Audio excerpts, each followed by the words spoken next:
Hey, what's up everybody? Happy Wednesday, halfway through the work week. Unless you run your own company, then you're just, who knows. Today, just doing a quick video, just continuing a couple topics I've touched on when it comes to filtration on manganese. Manganese is a common contaminant in my area. Typically at the levels that it's found at, it's not particularly harmful. If you do get it at the higher levels, it can cause some nervous system issues, but it's got to be pretty high. It's got to be pretty high to do that. Normally at the levels that we find it here in drinking water, water wells, domestic usage, the levels are more just an aesthetic problem. You know, you're going to get a taste issue, a discoloration issue, a staining issue. Sometimes if the chemistry is right, if the levels are high enough, a smell issue. What you'll typically find with manganese is the staining is going to be black, very dark brown. I've seen it if it's mixed in there at low levels, also with iron. You're also going to have, it's a bit slimy, so sometimes a way to be able to tell if you've got it without completing like a lab test or in-field test is just pop open the back of your toilet tank.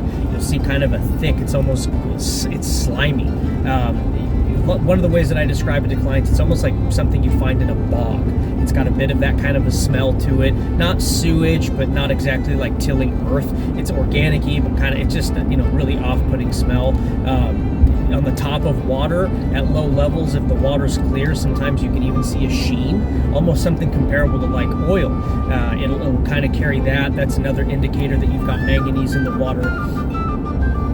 In my personal experience, there's really only one cost-effective way to treat and filter out manganese if it's at levels that are creating a problem, or if it gets to a point that it's a health issue.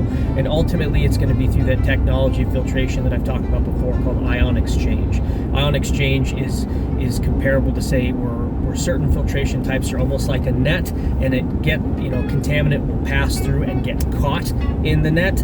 Ion exchange is more like a magnet, whereas the contaminant's passing by, it gets pulled into it. The nature of it is that media, or that bead, whatever that function of filtration is, it's taking on the manganese and releasing something. Most notably, or most commonly I should say, it's going to be sodium. Sodium is the most common one. Potassium is another form, or another, I'm sorry guys, another portion that's used for ion exchange. Sometimes people have skin allergies to sodium. Keep in mind, if you have to have potassium, it's going to be a lot more expensive and oftentimes more difficult to find, so you have to stock up. That said, I'll leave it at that for now. Manganese it can be really tricky. It's one of the more expensive, common contaminants to remove, albeit we have very set up, very standardized ways to remove it that are consistent.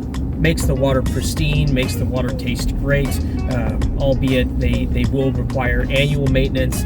You will need sodium and salt for it, and again, in my experience, the best method commonly is going to be the form of ion exchange. And then leaving it with this, if it's just a taste issue or dependent on other variables in the water, reverse osmosis, whether it's point of use, whole house filtration.